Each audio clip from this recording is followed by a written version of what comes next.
Hello and welcome to Publish Me, a monthly podcast series from AS21 Publishing, exploring the writing, editing, and publishing process of the fantasy epic, The Will of the Magi.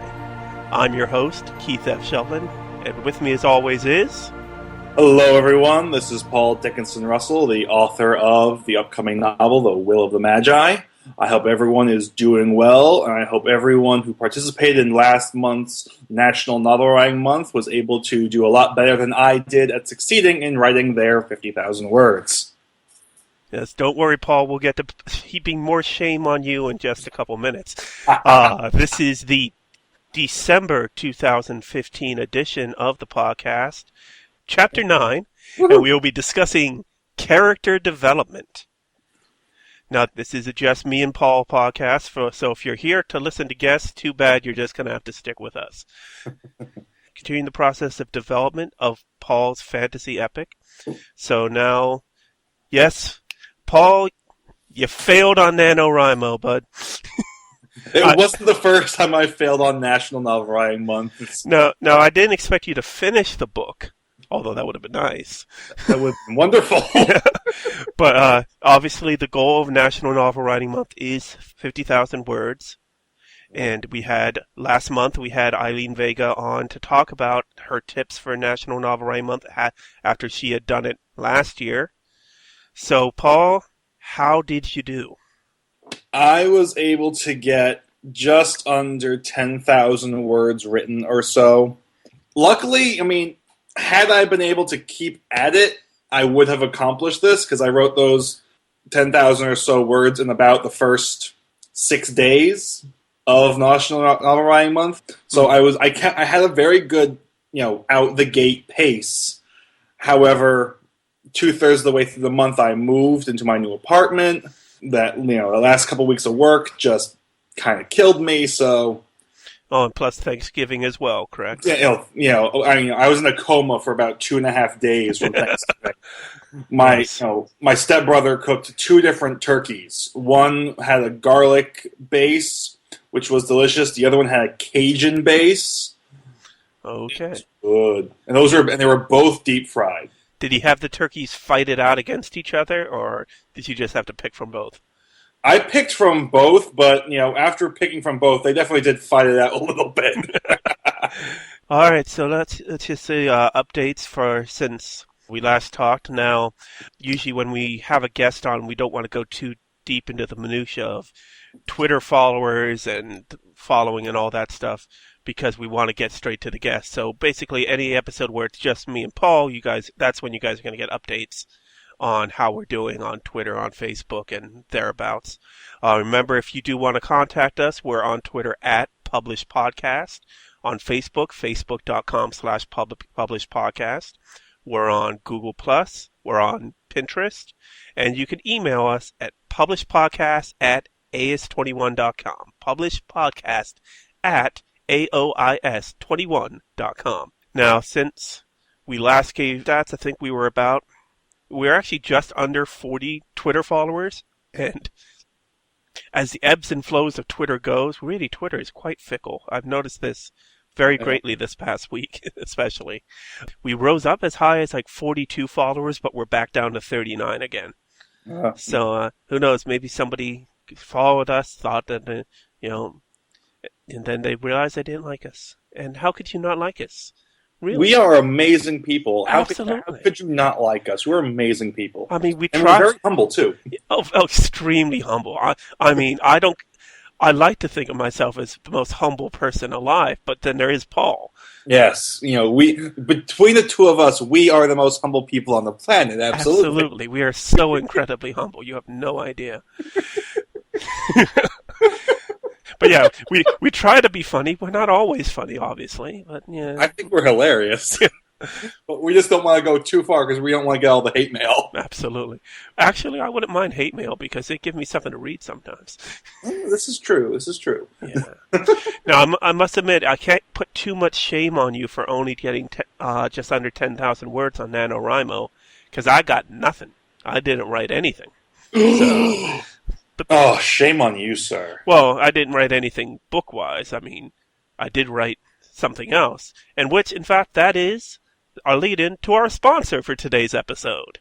Woohoo, sponsors! So, yes, this episode is sponsored by ePress21, the new imprint for self-publishers. Check it out, ePress21.com. So, now we had talked about this is Chapter 9, and we are discussing character development. Now, way back, months and months ago, we did, I think, was it Chapter 1 or was it Chapter... It was Chapter 1, Characters. Yep. Yeah, that's right. Chapter 1 was Characters, Chapter 2, Rules of the World. We've already rehashed the rules of the world. So now we're going to go back into characters, but not exactly describing how they are, not the specific character bio, but how a character develops while you're writing the story. Yep.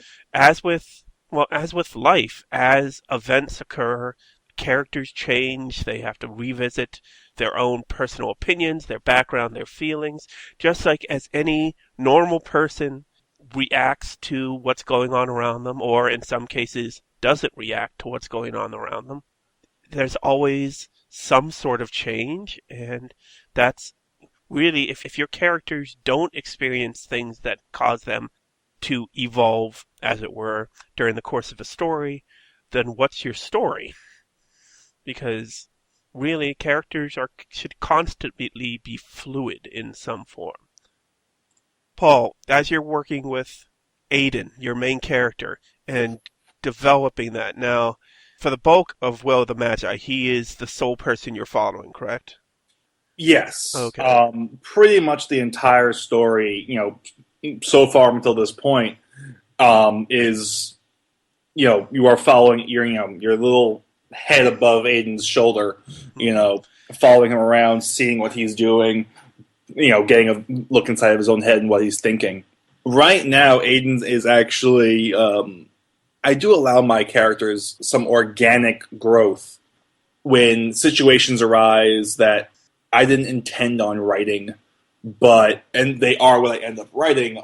And so I just wrote 2 scenes that allowed Aiden some more fun, organic growth than I had previously planned on.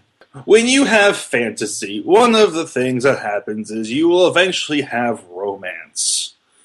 And for anyone who knows me, I hate reading romance.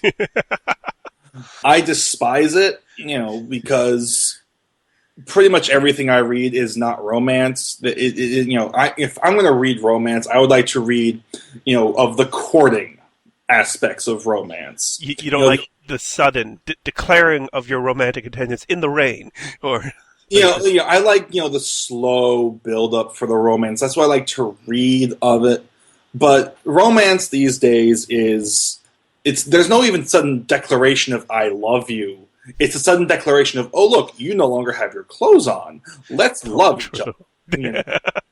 That's what I read these days, and a lot of fantasy, a lot of science fiction, because let's be honest with each other. Sex sells. But, you have to have good written sex, you have to have bad written sex, and most sex these days is written poorly. Well, there's a whole award just for that, actually. It was just awarded out last week. Hold on, I saw... Yeah, Morrissey. The artist Morrissey, he won the Bad Sex in Fiction Award for his novel List of the Lost. So... I'll have to look into that to see how bad that sex scene is. Well, apparently his main character is the athlete Ezra and his girlfriend Eliza. The passage describes them rolling together into, quote, one giggling snowball of full-figured copulation, screaming and shouting as they playfully bit and pulled at each other in a dangerous and clamorous roller coaster coil of sexually violent rotation. Yeah. In the world is that? That's not sex. That's acrobatics. Ooh. And my point has been made. Yep. So the 2 scenes that help Aiden grow. The first one was almost a modern version of a romance scene. So there was almost sex between him and my main female character, the lovely princess. Heir to the throne type deal.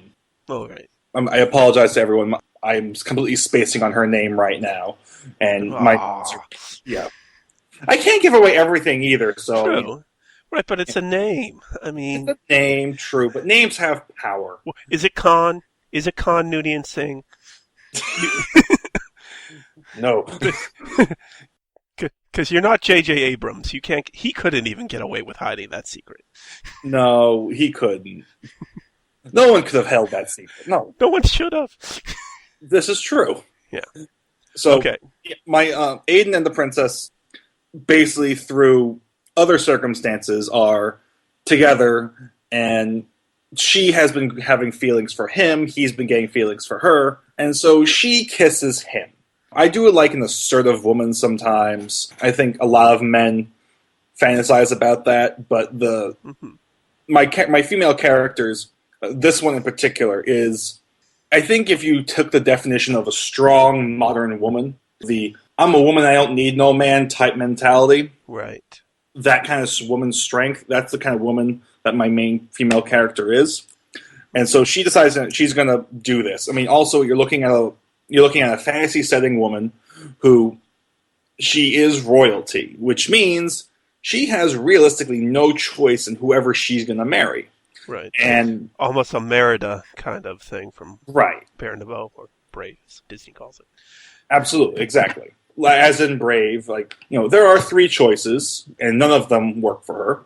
There are several other available males my princess has access to, but the noble houses they are from, if she were to marry any of them, the dynasty that she has come from essentially would disappear, because they would see to it that their names are the power names, and even though they are being brought up to that level of royalty by her, each of these noble houses has the strength of numbers, wealth, prestige, power to ensure that their name is the next dynasty. And also, she hates all of them because she has certain attitudes towards peasants, certain attitudes towards the poor, certain attitudes towards equality amongst her people.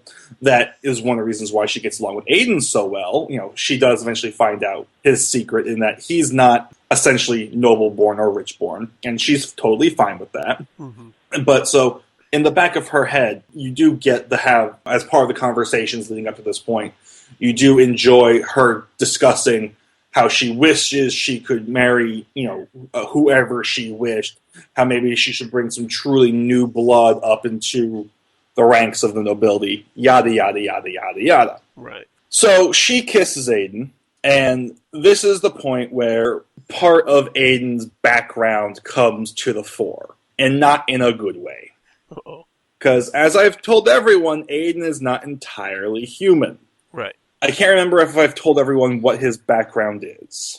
Oh, I don't think I have. we've talked about him being a magi and that his powers asserted themselves at birth. Right. To... So everyone knows he's special, but I have, okay, so I have not told everyone exactly what his bloodline is. Okay. So I'm still not going to mention it. Okay. Because I want to torment my listeners, and I'm good at that. And plus, we don't want to have to annoy everyone by putting on the spoiler alert siren again. Exactly. It's a very annoying sound for everyone. That's why I chose it. So suffice to say, part of his genetic bloodline background comes to the fore at that moment, and he comes close to killing the princess. She doesn't realize this, but Aiden, in the back of his mind, essentially you get to have him break apart from himself, and he gets to see the situation from that outside of his head type feeling, and he gets to see himself almost kill the princess. And so he breaks himself off from the kiss, which completely confuses her. Right. Because, what woman is, while she's being killed, she's really enjoying herself. Mm-hmm. Because she is still kissing him, and she is realizing she likes him a lot more than she thought she did. And so she gets really, really confused. She gets hurt. And there's going to be a little bit of a back and forth there when he's going to be like, look, I'm sorry. I wish I could return these feelings to you, but something just happened and I don't know what it was. And I don't want to do that to you again because I almost killed you. She doesn't believe him. And there's going to be a bit more of a back and forth. And she's going to get that hurt feeling, like, oh, you don't really love me, or just saying these things to not hurt my feelings. She's going to go off crying. He's going to be completely confused because what man is not completely confused by women? Especially when they're crying. Exactly. Women, you cry. We men, we don't know what to do anymore. Yeah. So, just you cry at us, we just anyway, and that's essentially what happens to Aiden. So Aiden and the princess are going to part ways a little bit, but at this point, they've been doing things together, helping out the poor in the city. The princess, her type of magic that she uses is healing magic. Okay. And so she goes out and she heals the populace, and she is loved by everyone. That's a good power for a princess to have. Right. Well, all right, I'm going to give some spoiler alerts. Okay, spoiler alert, spoiler alert. Woo, woo. So the princess, she can use healing magic, but because of the particular family that she's from, essentially the family are berserkers in the Viking sense of the word. Oh. The family is known for their martial traditions that both boys and girls learn essentially from the cradle. Most children are given stuffed animals when they are in the cradle. Children from this bloodline are given battle axes. So I thought you were going to say like a mace or something, that I could kind of understand, but wow, battle axes. Well, I have a preference for battle axes because with a mace, you just crush things. With a battle axe, you crush and cut things off. True. So, and this woman is around 6'3". Oh, boy.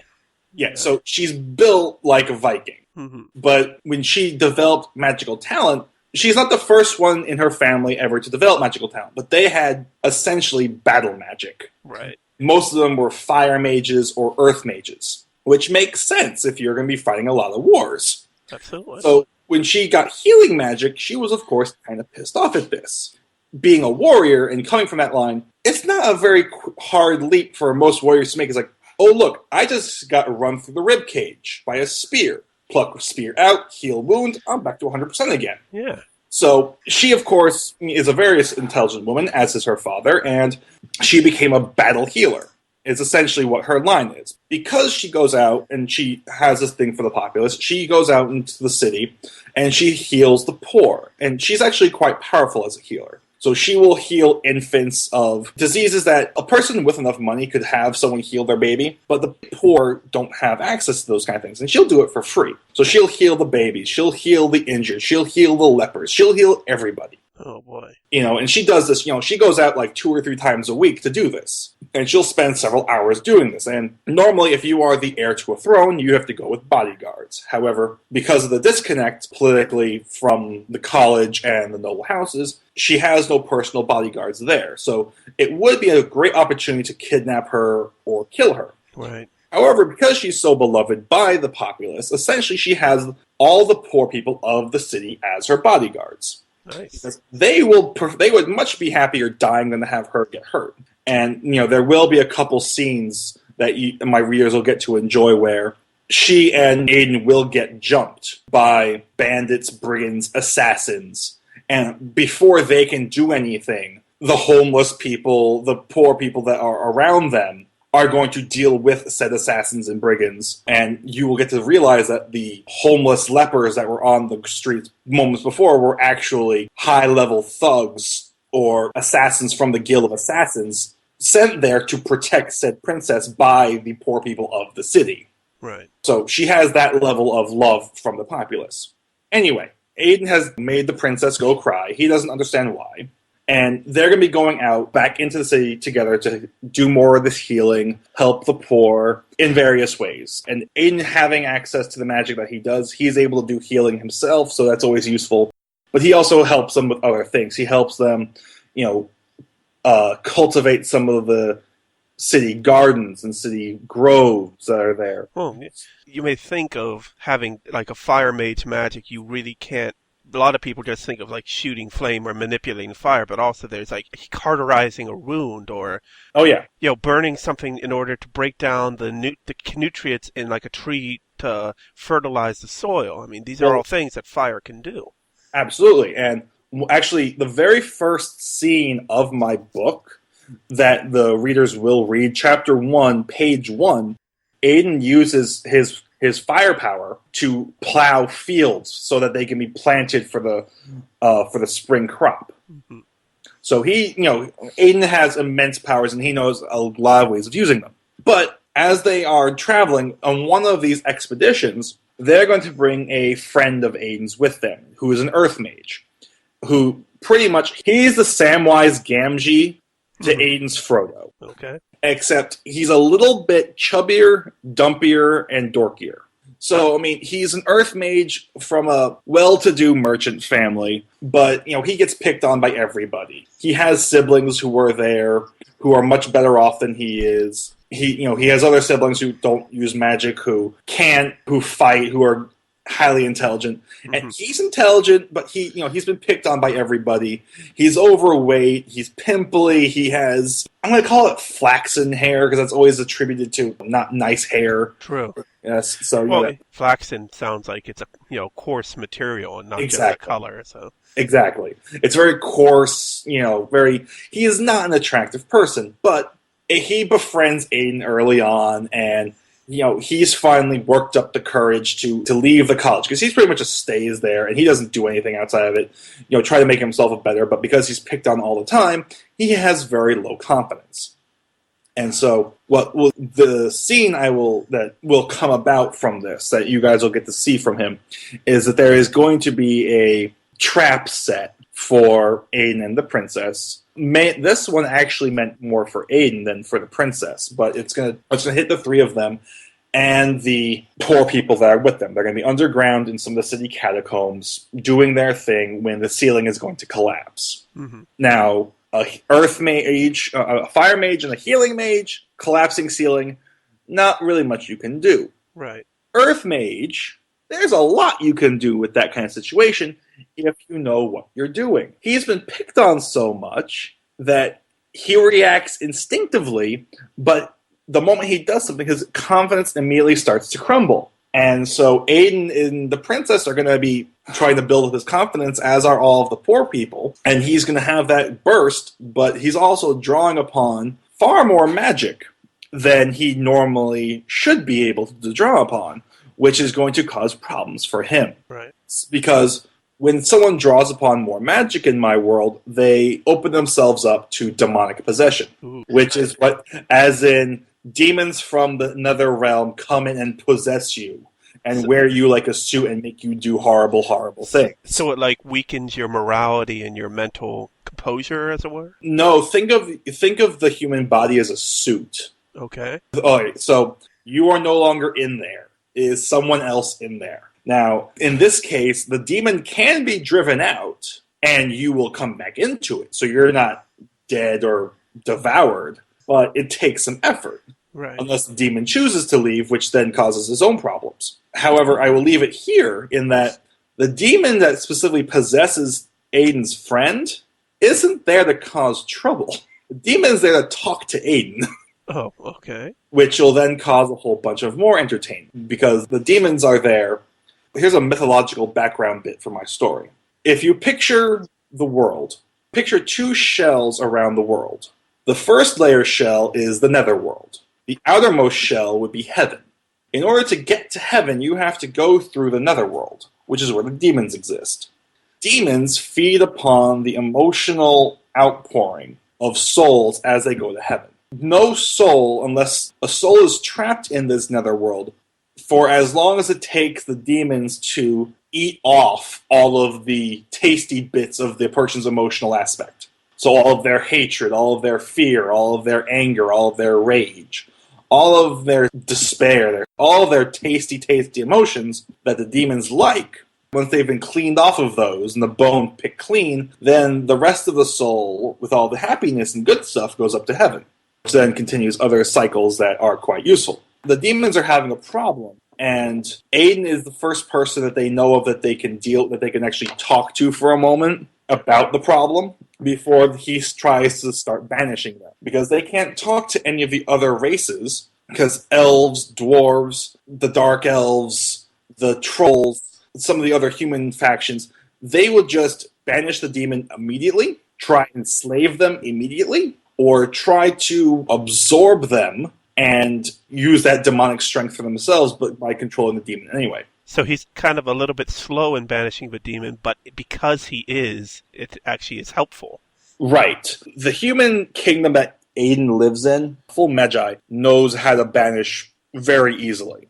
The problem is, Aiden has not been there long enough to learn those particular spells and how they function within fire. Each elemental source has its particular version and way of banishing demons, but because Aiden is who he hasn't been taught that yet. Part of that is through him being who he is, and he's learning tons of other useful things, but he's never come up against a demon, so he kind of is like, I don't need to know this yet. The other part of it is his instructors don't like him because they all suspect that he's not noble-born, and so they don't want to teach him, but because they can't prove it, they're just holding him back. All right, so basically the teachers, through their inaction, are actually setting him up to... And they're probably thinking is that a demon will take him over and they'll be done with him. Absolutely, because there are two ways of getting rid of a demon. You can use your magic to banish the demon out of the person's shell, which, if the demon is possessing someone powerful, someone useful, someone very wealthy, who can then pay them to have it removed, that's what they'll do. But if the demon's possessing a peasant, it's just so much easier to kill the peasant, and then peasant soul and demon go back to the netherworld, and the problem has been solved. All right, well, that's a lot. I mean, obviously, that's a lot to weigh on it. The idea of the more you use your magic, the more you're prone to demons and everything. Oh, yeah. And the issue is that when this possession occurs, Aiden doesn't know that possession is possible. Oh, man. Talk about not getting the instruction booklet with the... Exactly. Now, the princess and his friend, they know about possessions. Right. The princess, however, of course, at the time this is happening, there's a roof collapsing, and she's been in the middle of healing people, so her brain is somewhere else. Right. And his friend is in the middle of holding the roof up. Right. And so he just is like, must save everyone, unleash all my power. Uh-oh, possession takes place. Right. That's kind of how it functions for them. And so, and there's also that little aspect that's going on, is that you have three different types of magi here. You have a fire magi, you have an earth magi, and you have a healing magi. They're not supposed to be cohabitating like this. Right. There is each a house for your type of magi. There's fire magi, earth, healing, water, air, shadow, whatever the other magi. And you kind of stick in-house. But the princess, she's the princess, so everyone gets to know her. Aiden is an outcast, so no one in his house is working with him. And so is his friend. You know, no one wants to be associated with the dumpy kid, so everyone kind of... The two outcasts. So they're the outsiders, yeah. Right. And because of that, they get to learn things on their own that make up for that. And you can understand the reasoning for the segmentation, the segregation, as it were, of the mages, because if you're a fire mage, you're learning from the other fire mages. Mm-hmm. And even if you come upon something new that the others don't know, the group is all benefiting from that knowledge. Absolutely. If you're on your own, you may not truly realize the power that you have. Right. Let alone be able to share it. Well, one of the reasons with that why Aiden is ostracized by the Fire Magi is they all know that he's immensely powerful. Okay. There are a bunch of them that think that they are more powerful than he is. But that's purely because Aiden is under instructions to make himself less threatening and to make himself less visible to everybody. He's basically been told from the get-go, the moment he got into the college, or actually before he got into the college, he's been told, don't show off. Don't bring attention to yourself. Do the bare minimum you can for as long as possible. Eventually, yes, we understand. Eventually, you're going to have to go unleash everything you have and show everyone your potential. But until you have to do that, don't. Mm-hmm. If everyone else is using, let's use batteries here for how much power you're using. If everyone is using 6 batteries to power up their spells, and you can do everything in 2, fine. Do it in 2, but make it look like you're doing the same thing as everybody else. Don't use 6, which then shows off the fact that you're doing so much more. Right. So we don't want you paying attention to yourself. Because again, you're not noble-born. Right. You will get executed if anyone finds out. Regardless. The laws specifically dictate that if you do not go to the college, you will be executed. But the problem is, Aiden, he has the money to go to the college. The money was given to him to go to the college. Right. The issue is that he's still poor-born. He's not a noble birth. Yes. He's not noble. He's not a merchant. So how did the peasant get that kind of money?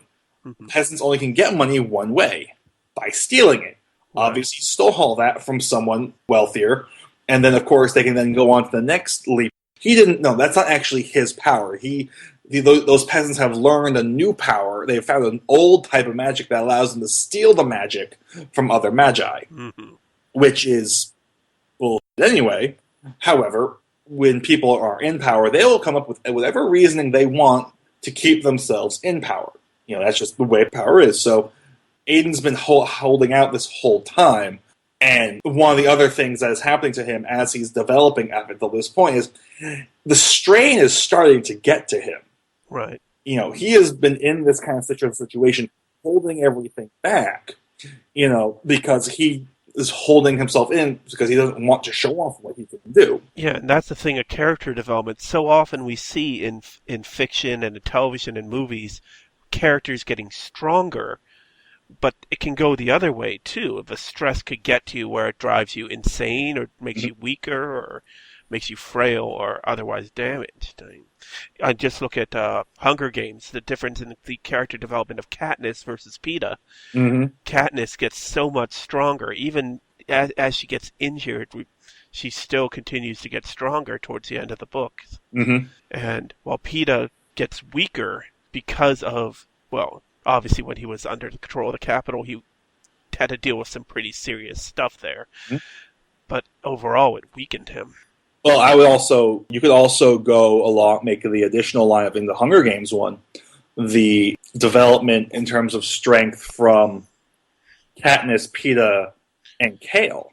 Right. Because ultimately the weakest one of them all is Kale. Yeah.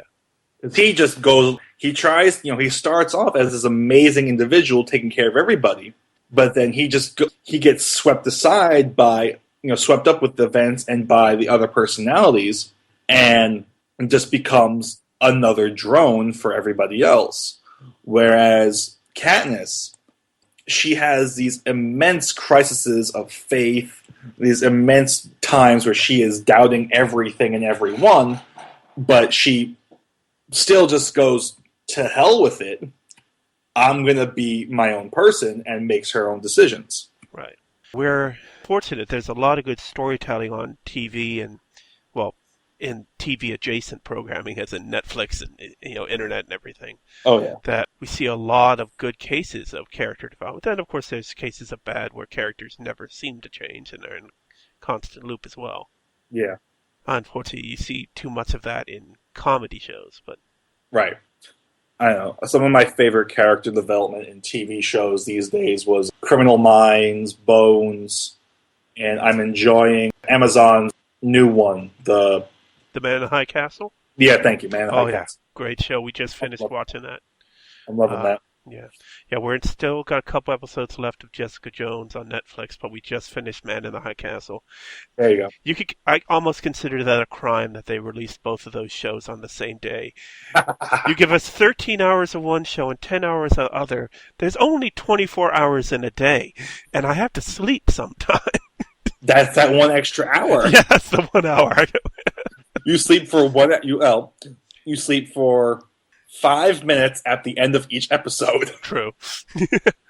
So, okay. So that's the character development of 3 of my characters. Okay.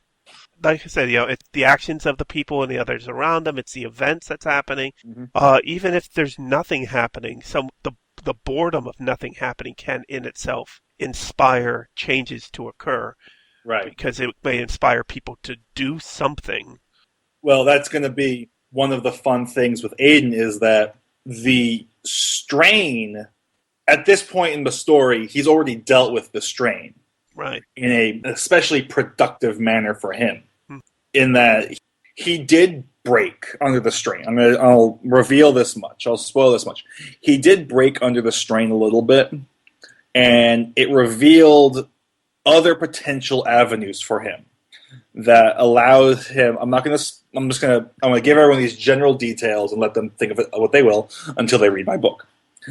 It opens up other venues for him to explore, and he's able to learn other techniques, I should say, and other forms that he's able to combine with knowledge that he essentially creates on his own to create new things that will allow him to channel his extraordinary power in a way that lets him burn off, let's say, that excess energy and that excess ability, but still keep him hidden. Would you say it's like the conundrum of the hammer and the nail? If your only tool is a hammer, every problem looks like a nail. But Right. then when you break the hammer, you have to find a different way to solve those problems, and then you realize they're not all nails. Right. He's definitely been having that issue. At this point in the story, when he gets to deal with the killing kiss and the possession of his friend, he's been expanding in such a way, he's been expanding his breadth in such a way that he is now, the benefits to him are such that his friends are beginning to notice the positive changes in him. Everyone was noticing the strain he was under. His friends try to take away the strain, which is one of the reasons why it led up to some of these events. His enemies at this point trying to break him even further, give him more strain, all those kind of fun things. Also, at this point, you get to see the real development of some of the evil in some of the other characters. A couple of the noblemen, they're convincing themselves of their righteousness in getting rid of this upstart who no one knows anything about. The greed of the merchants. One of the merchant families, or merchant magi that he's with, I'm going to reveal this much, is they've actually been setting it up so that they can eventually show in documentation that Aiden stole the gold that he used to get into the college from them. And be like, he stole our gold. He's a peasant. Kill him and give us our gold back. Right. It is a small fortune to get someone into the college. With that money, they could definitely do themselves a lot better with that money. All right, you've given us a lot of detail on this episode. So, considering where we were when we started out this podcast, when you wouldn't even say the character's name. So for those following along and hoping to get real insight into the book, today, this episode, this is like Thanksgiving. I mean, you're still in the holiday spirit. You're in the Thanksgiving spirit. You're giving of your story. I'm humble. I must give to everyone because I'm a humble person. Oh, yes. So incredibly humble. Absolutely. I have a feeling our listeners are going to try and hit one of us eventually. Oh, I'm sure of it. I'm absolutely sure of it. Well, considering how people get chided on Twitter and Facebook for doing much less. Oh, yeah. This is true. So. All right, so this wraps it up, this December 2015 edition of the Publish Me podcast. Mm-hmm. Remember, if you want to reach out to us, Twitter @PublishPodcast, Facebook.com/PublishPodcast, Google+, Pinterest, email us, publishpodcast@as21.com. You can sign up for our email list. That way you get a nice, friendly email from us every time an episode comes out. In the month ahead, it is, of course, the holiday season. We have Christmas coming up, New Year's, my birthday. Not that you have to get me anything. Just putting it out there. No, we all want our listeners to get Keith the same thing. More listeners for the podcast. Yes, that's an excellent point. So have your family members subscribe to our podcast. Yes, share the podcast. Give the gift of Publish Me podcast. Yes. And not just Publish Me, listen to the Passion on the Page Poetry podcast as well. And just to give you a little hint, there may be more podcasts coming. So when those announcements come out, we'll let you know, and you'll be able to, if this podcast isn't the one for you, well, thank you for listening anyway. Who knows, maybe one of the ones we have upcoming might be more your cup of tea. So otherwise, for the month, we got the holidays. We'll have our monthly author interview series, Creative Speaking, coming out on the 14th. The next episode of the Poetry Podcast, Passion on the Page, is coming out December 21st. We just had one come out last Monday, November 30th, featuring AS21 creative Bianca Palmisano reading her poem, Ellis Island. Then also on the night of the 21st, we're going to be having the first ePress 21 webinar titled, Are You Ready to Self-Publish? The checklist you should review before you're ready to hit the button to send along your manuscript to make it available in the wider market. So that'll be a half an hour webinar on Monday the 21st. More information will be forthcoming. And then as soon as that half-hour webinar is over, it'll go right into the monthly Ask AS21 on the 21st. We're going to move it up. Instead of being at 9 p.m. or 2100 hours, it'll now end at 9 p.m. instead. So be on the lookout for that. There'll be a Facebook event for it. And if you want to sign up, since this is the first webinar, we're going to make it free for this month. But each month after that, ePress 21 webinar will change as necessary. So, this will be the first one since ePress 21 launched officially on December 1st. If you're a self-publisher, if you're looking for just that bit of advice to let you know if self-publishing is the way to go, that'll be another place for you to find out. Hopefully, get advice from me and from other members of my staff to help out. Next month, the January 2016 edition of the podcast, Chapter 10, we will be discussing editing with AS21 Editor-in-Chief Corey Parker. And Corey will be coming on, and I am now poking at Paul here so that we have something for Corey to look over, although we'll be talking about editing more in grander strokes rather than him actually reviewing what he's read of Paul, but more of what he looks for when he does his editing. We talk about the different types of editing, copy, line, developmental. But so check back next month, January 7th. We'll have the next edition with Corey Parker. Thank you once again for joining us on Twitter at Published Podcast, Facebook.com/Published Podcast, Google+, Pinterest, email publishedpodcast@as21.com, and find us at our home on the web, media.as21.com. For AS21 Publishing, I am Keith F. Shovlin. And as always, I am Paul Dickinson Russell. And remember, everyone, where there are thoughts and ideas, there are stories. Thank you all so much. We'll see you next month.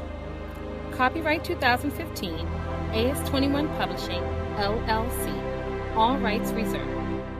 AS21 Publishing. What do you want your book to be?